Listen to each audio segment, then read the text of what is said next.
আসসালামু আলাইকুম। সংবাদে আপনাদের সবাইকে স্বাগত জানাচ্ছি। আমি ফিরোজ তোহা। শুরুতেই আরবে কেবলস সংবাদ শিরোনাম। বাংলাদেশের সর্বশেষ গুরুত্বপূর্ণ আপডেট সংবাদে আপনাকে স্বাগত। শুরুতেই সংবাদ শিরোনাম, পরে বিস্তারিত।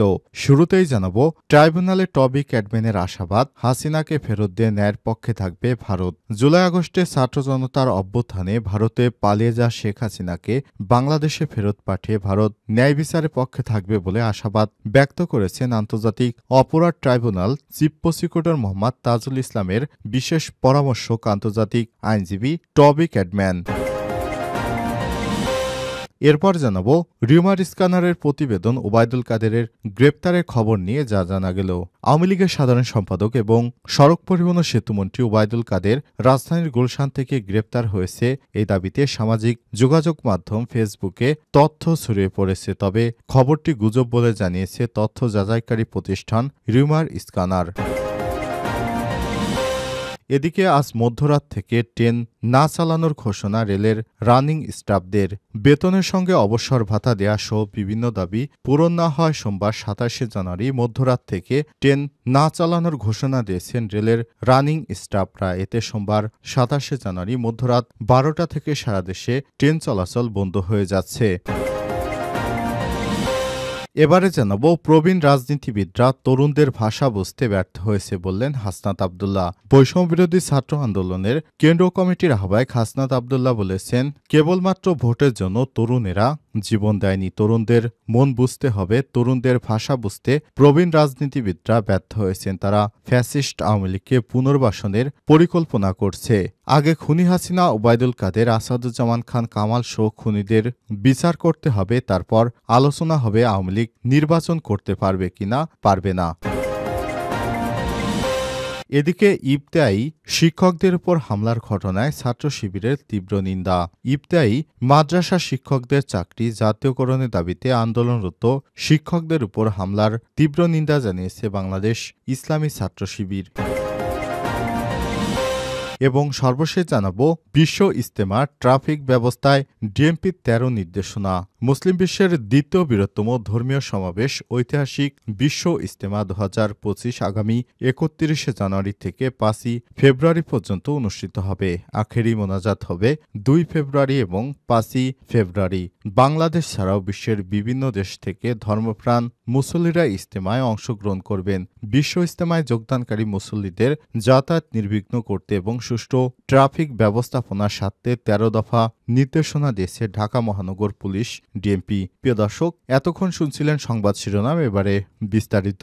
তবে তার আগে বন্ধুরা, অনুরোধ থাকবে সংবাদটিতে একটি লাইক দিন। এই চ্যানেলে আপনি নতুন হয়ে থাকলে আমাদের সংবাদটি দেখতে দেখতে চ্যানেলটি সাবস্ক্রাইব করে রাখুন। কমেন্ট করে বন্ধুরা আপনার মূল্যবান মতামত জানিয়ে দিন আপনি বিশ্বের কোন দেশ থেকে বা বাংলাদেশের কোন স্থান থেকে আমাদের সংবাদটি দেখছেন এবং শুনছেন। এবারে বিস্তারিত।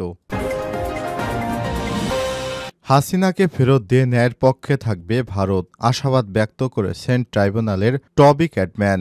জুলাই আগস্টে ছাত্র জনতার অভ্যুত্থানে ভারতে পালিয়ে যাওয়া শেখ হাসিনাকে বাংলাদেশে ফেরত পাঠিয়ে ভারত ন্যায় বিচারের পক্ষে দাঁড়াবে বলে আশাবাদ ব্যক্ত করেছে আন্তর্জাতিক অপরাধ ট্রাইব্যুনালের চিফ প্রসিকিউটর মোহাম্মদ তাজুল ইসলামের বিশেষ পরামর্শক আন্তর্জাতিক আইনজীবী টবিক অ্যাডম্যান। সোমবার দুপুরে ট্রাইব্যুনালের চিফ প্রসিকিউটরের সঙ্গে দেখা করার পর সাংবাদিকদের কাছে এমন আশাবাদ ব্যক্ত করেন তিনি। জুলাই আগস্টে বৈষম্যবিরোধী ছাত্র আন্দোলনের সময় ছাত্র জনতাকে গণহত্যার অভিযোগে শেখ হাসিনার বিরুদ্ধে আন্তর্জাতিক অপরাধ ট্রাইব্যুনালে অভিযোগ দায়ের করা হয়। এ আবেদনের শুনানি নিয়ে তার বিরুদ্ধে গ্রেপ্তারি পরোয়ানা জারির পর তদন্ত সংস্থাকে তদন্তের সম্পূর্ণ প্রতিবেদন দাখিল করার পরামর্শ দেয় আদালত। এদিকে ঢাকা শহরের সবচেয়ে আলোচিত হত্যাকাণ্ডের ঘটনায় ফ্যাসিস্ট হাসিনার দোসর আরও ৮ জনের বিরুদ্ধে গ্রেপ্তারি পরোয়ানা জারি করেছে আন্তর্জাতিক অপরাধ ট্রাইব্যুনাল, যাদের মধ্যে ৬ জন হচ্ছে পুলিশ, বাকি ২ জন হচ্ছে আওয়ামী লীগ নেতা।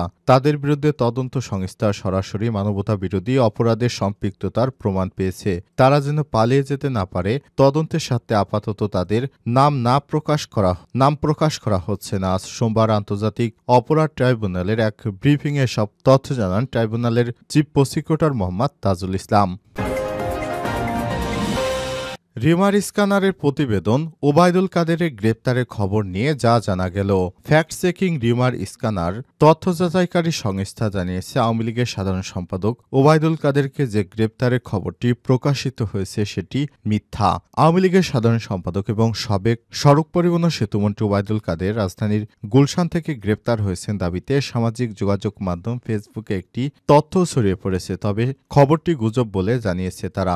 রিমার স্ক্যানার তাদের অনুসন্ধানে জানতে পারে ওবায়দুল কাদের গ্রেপ্তারের খবরটি সত্য নয়। তারা প্রাসঙ্গিক কিওয়ার্ড সার্চের মাধ্যমে বিশ্বস্ত কোনো গণমাধ্যম বা নির্ভরযোগ্য সূত্র থেকে আলোচিত দাবির সাপেক্ষে কোনো তথ্য পায়নি। রিমার স্ক্যানার তাদের প্রতিবেদনে বলেছে, হাসিনা সরকারের পতনের পর থেকে ওবায়দুল কাদেরের অবস্থান নিয়ে বিভিন্ন মহলে নানা গুজব চললেও বর্তমানে তিনি কোথায় অবস্থান করছেন সে বিষয়ে নিশ্চিত কোনো তথ্য পাওয়া যায়নি। এছাড়াও সরকারের পতনের পর আওয়ামী লীগের বেশ কয়েকজন নেতার গণমাধ্যমে বিবৃতি বা সামাজিক যোগাযোগ মাধ্যমে বক্তব্য দিল ওবায়দুল কাদের এখন পর্যন্ত কোনো বিবৃতি বা মন্তব্য দিতে দেখা যায়নি। সুতরাং ওবায়দুল কাদের যে গ্রেপ্তার হয়েছে এই দাবিটি সত্য নয়। তথ্য যাচাইকারী সংস্থা আরও জানিয়েছে, বিভিন্ন ফেসবুক পেজ বা গ্রুপ থেকে এসব ভুয়া অর্থাৎ গুজব তথ্যগুলো ছড়ানো হচ্ছে।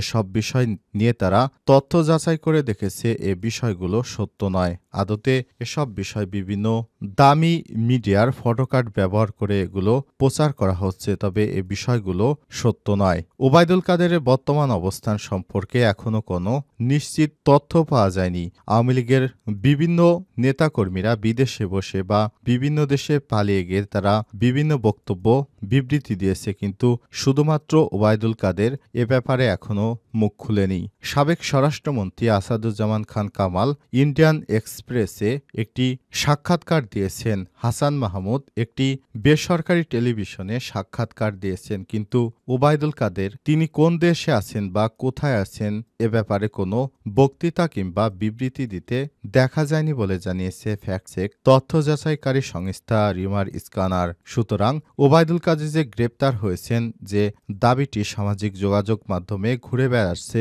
সেই দাবির সঙ্গে একত্রতা প্রকাশ করেনি ফ্যাক্টচেক বা রিমার স্ক্যানার বলে জানানো হয়েছে।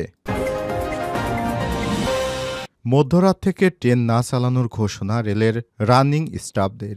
বেতনের সঙ্গে অবসর ভাতা দেয়া সহ বিভিন্ন দাবি পূরণ না হয় সোমবার ২৭শে জানুয়ারি মধ্যরাত থেকে ট্রেন না চালানোর ঘোষণা দিচ্ছে রেলের রানিং স্টাফরা। এতে সোমবার ২৭শে জানুয়ারি মধ্যরাত ১২টা থেকে সারা দেশে ট্রেন চলাচল বন্ধ হয়ে যাচ্ছে। বাংলাদেশ রেলওয়ে রানিং স্টাফ শ্রমিক কর্মচারী সমিতি ঢাকা বিভাগীয় কমিটির সাধারণ সম্পাদক সাইদুর রহমান এসব তথ্য জানান। আর সন্ধ্যায় সাইদুর রহমান গণমাধ্যমকে বলেন, আজ বিকেলে রেল ভবনে রেল কর্মকর্তাদের সঙ্গে বৈঠকে আমাদের মাইলেজ রানিং অ্যালাউন্সের কোনো দাবি পূরণের আশ্বাস মেলেনি। আজ রাত ১২টা থেকে আমরা কর্মবিরতিতে যাচ্ছি।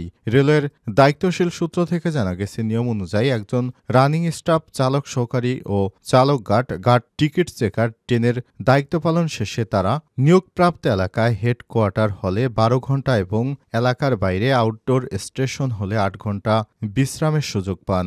রেলের স্বার্থে কোনো রানিং স্টাফকে তার বিশ্রামের সময় কাজে যুক্ত করলে বাড়তি ভাতা সুবিধা দেওয়া হয়, যা রেলওয়েতে মাইলেজ সুবিধা হিসেবে পরিচিত। ২০২১ সালে ৩ নভেম্বর অর্থ মন্ত্রণালয় মাইলেজ সুবিধা সীমিত করতে রেল মন্ত্রণালয়কে চিঠি দেয়। ওই চিঠিতে আনলিমিটেড মাইলেজ সুবিধা বাদ দিয়ে তা সর্বোচ্চ ৩০ কর্মদিবসের সমপরিমাণ করার কথা জানানো হয়। এছাড়াও বেসামরিক কর্মচারী হিসেবে রানিং স্টাফদের পেনশন ও আনুতোষিক ভাতার মূল বেতনের সঙ্গে পাওয়া ভাতা যোগ করার বিষয়টি বাদ দেওয়া হয়। এরপরই ক্ষুব্ধ হয়ে ওঠেন রানিং স্টাফরা। মাইলেজ সুবিধা পুনর্বহালের দাবিতে ৩ বছরের বেশি সময় ধরে আন্দোলন করছেন রানিং স্টাফরা। কয়েক দফায় অতিরিক্ত কাজ করতে বিরত থাকা সহ নানা কর্মসূচি পালন করছেন তারা। তবে বিভিন্ন সময় তৎকালীন রেলের মহাপরিচালক, রেল সচিব, রেলমন্ত্রী সহ ঊর্ধ্বতন কর্মকর্তাদের আশ্বাসে তারা আন্দোলন থেকে সরে আসেন। এ বিষয়ে রেলপথ মন্ত্রণালয় থেকে আবারও অর্থ মন্ত্রণালয়